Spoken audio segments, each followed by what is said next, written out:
everyone, it's Lisa here.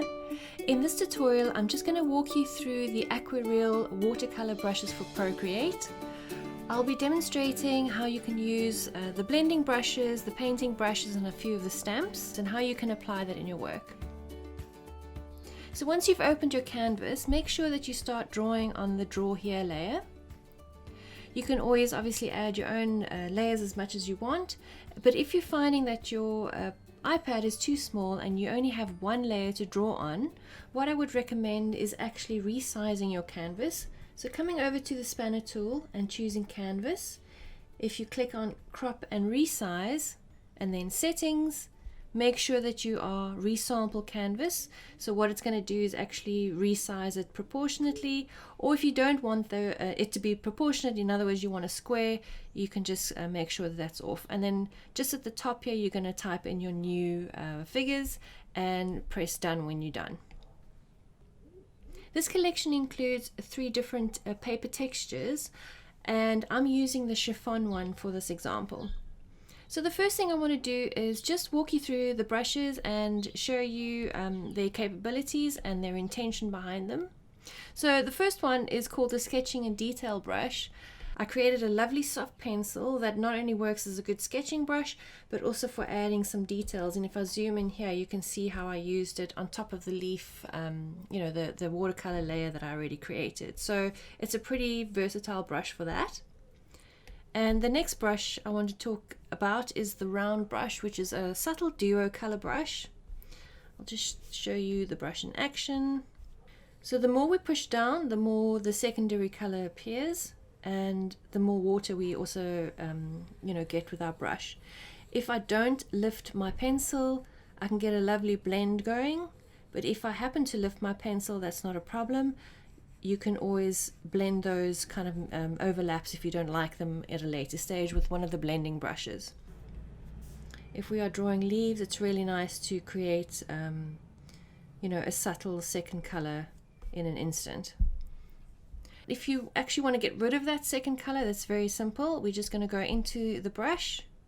So we're going to click on it once, come down to color dynamics, and bring under color pressure, we're going to bring that right down to none.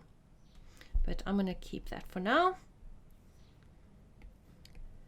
Okay, so the next brush I want to talk you through is the all-rounder. I find that this is the brush I use the most, and it pretty much covers everything.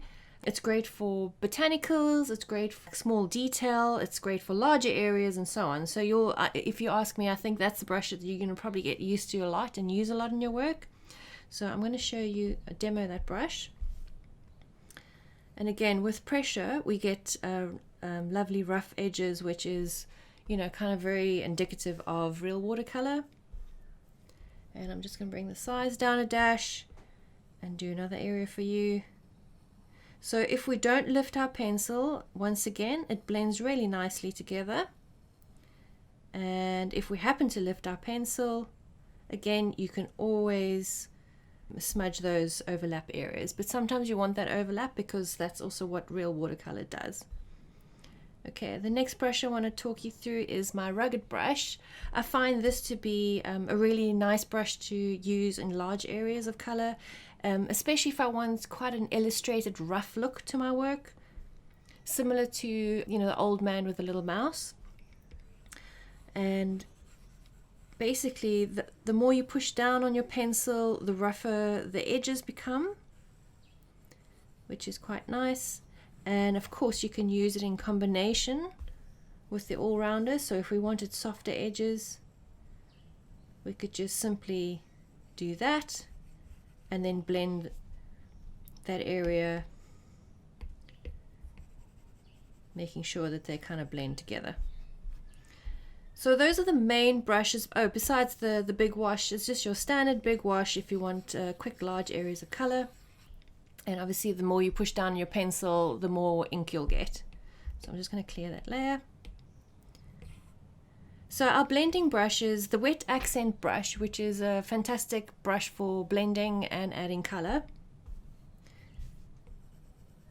The more you push down on the pencil, the more ink you get. And as you lift the pencil pressure, you'll notice obviously it gets lighter and lighter, and that is a perfect way to actually blend as you go.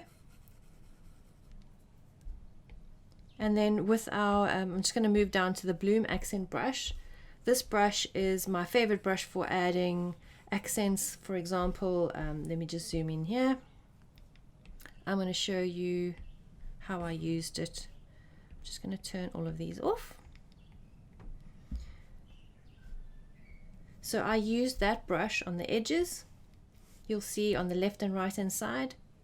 Those are all done with the Bloom brush, which is perfect for you know, adding that extra little bit of depth to your work and quickly adding color variation.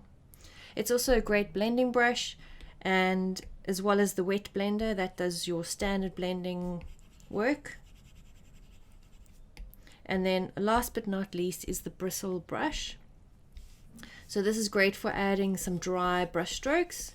It's also really great for using as a smudger, which I'll show you now. So what you're going to do is in your smudge tool, you're just going to select the bristle brush, and you're just going to pull ink down as you go, and that creates a lovely effect. So you'll notice in this collection that I only have 8 painting and blending brushes. The reason for that is that I didn't want to overwhelm you with too many brushes, and I didn't want you to and ah over which brush does what. So I kept it simple, but I included essential brushes that cover a wide variety of usages and that are pretty simple to use and give you really fantastic results. This collection also includes a wide variety of stamps, and I'm going to show you how you can use them in your work to achieve that extra authentic look. So you'll find in the stamps there's a combination of blooms, there's a combination of irregular shapes, there's some lovely round shapes that you can use for cheeks, and some streaks that you can use for, gosh, anything from rooftops to kind of like the landscape, you know, line of a landscape. And then there's some lovely sort of dots and sprays that you can add for accents to your work. So the best way to actually demo those stamps for you is to quickly, you know, add some texture to this leaf. So what I'm going to do is I'm going to turn on the one that I've already created, and you can see what we're aiming for. And I'm going to show you exactly how to do that. It's not as complicated as you think. It's actually quite easy. I'm going to start with the all-rounder brush, and I'm using the Little House AquaReal palette. We're just going to start with that.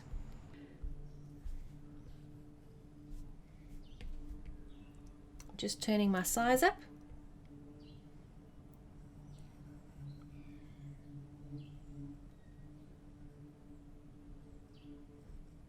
And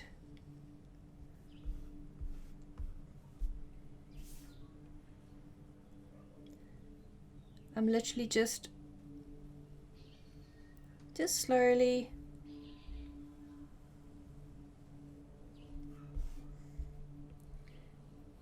adding pigment to my work.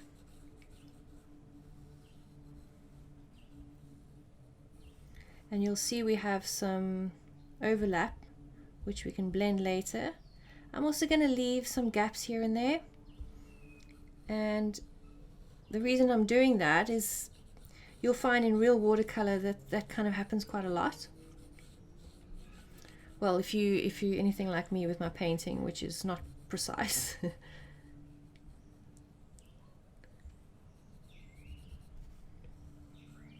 And as I said, if you need to lift your pencil, that's not a problem.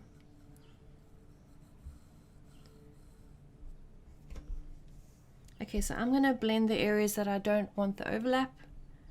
So using my, actually I'm going to use my wet blender. And I'm just lightly with my pencil here and there. Doesn't have to be precise, because we want imperfections as well.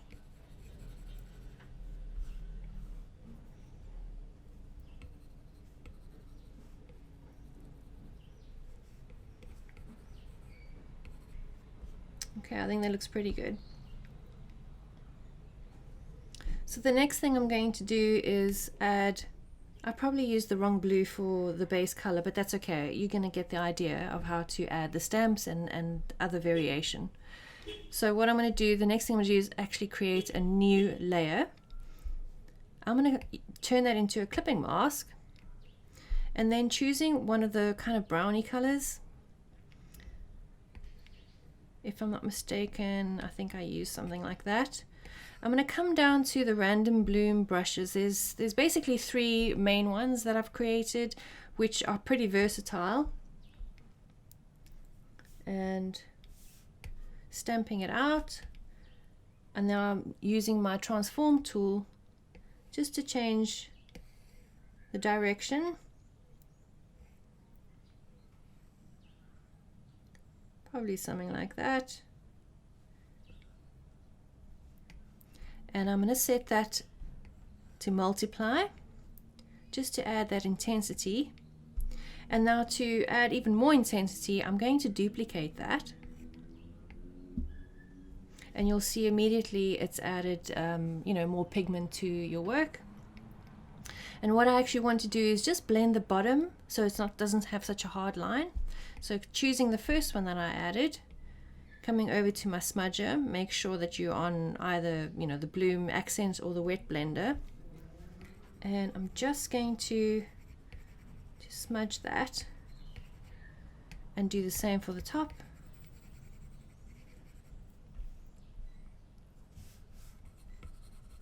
Yeah, I think that looks pretty good. Okay, so the next thing I want to do is add some dark edges and some color variation. So again, adding a new layer, I'm going to turn it to a clipping mask. Oh, I just want to mention, once you're happy with the clipping mask layers, you're very welcome to merge them down if you're running out of layers.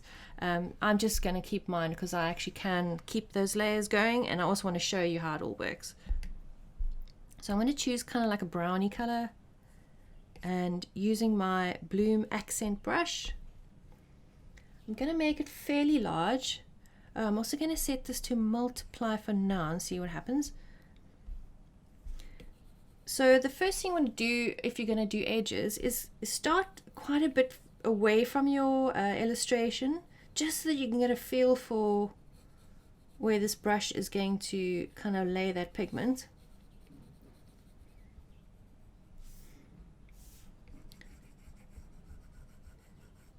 And I can already tell I need to go back to my original layer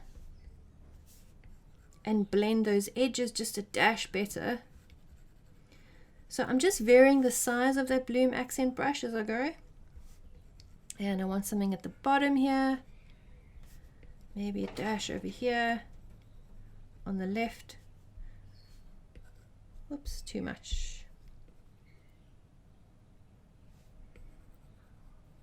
So I'm just teasing the color as I go. And I might want a dash darker. And don't forget to play with the opacity of the brush. If you're finding it too harsh, you can always just turn that opacity right down. Okay, so as I mentioned, I need to go back to my original layer and do some blending work, some smudging.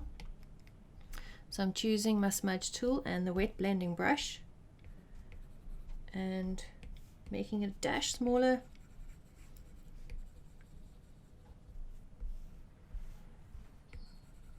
And we're just fixing the edges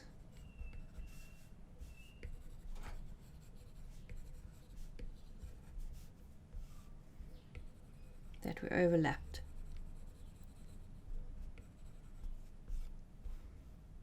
I think that's looking pretty good.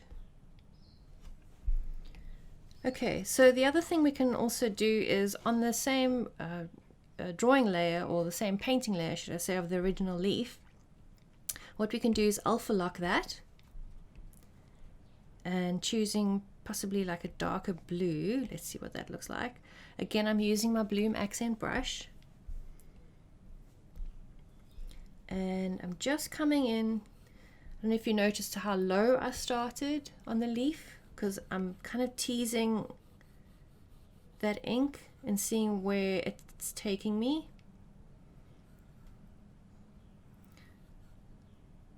That way I have more control over how much ink goes onto the leaf.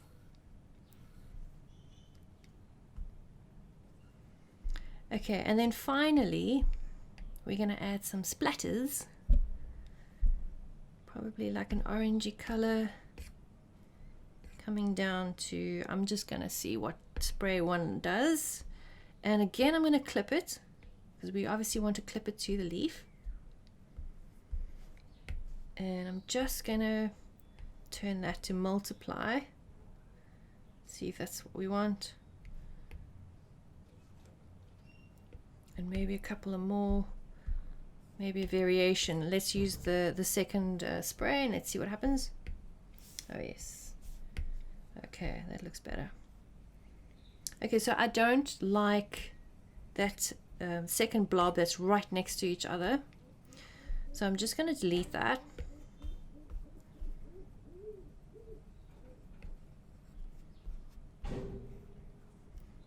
I might actually turn that to color burn. Oh, linear burn. Let's see what that looks like. That's not bad.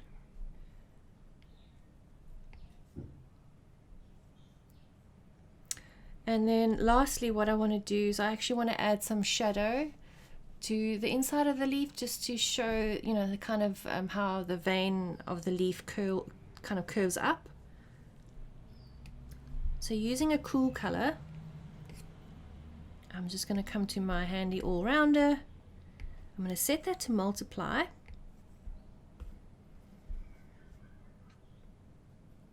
And we are just going to run our brush along the vein.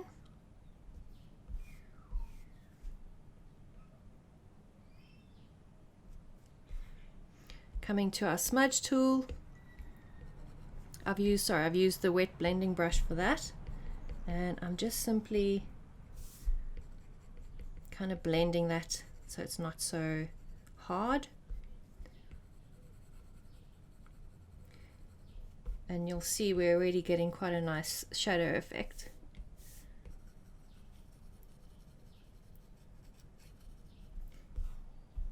Again, you can decide on the opacity. If you think it's too strong, we can bring it down. It's entirely up to you.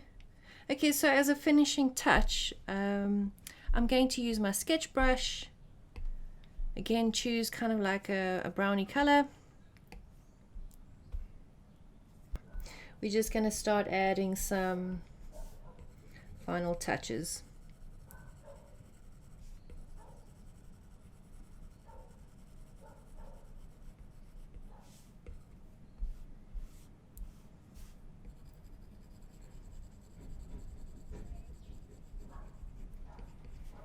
And maybe you want to pronounce the vein. We could do that.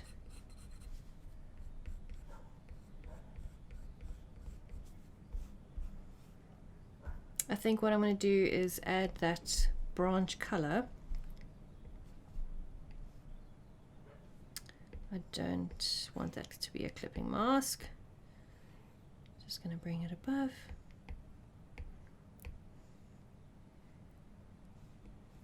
So using my subtle duo brush, just going to add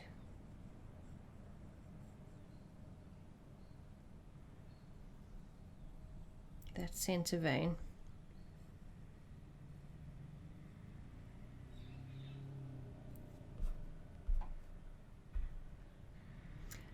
And then finally, if we want to add a shadow like I have with the leaf on the left, we're going to add a new layer, of course, this time underneath, choosing kind of like a light gray, probably that one.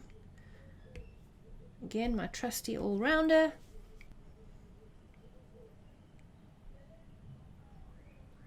You'll notice that I used a warmer color for the shadow with the leaf on the left, but that's okay. I'm just literally following the edge of the leaf and kind of imagining what that shadow was going to do if it was lying on a piece of paper. And that's it. That gives you an idea of how you can incorporate the stamps into your watercolor work and how quickly you can transform you know, a simple flat area into something very interesting. I hope you found that useful, and happy creating!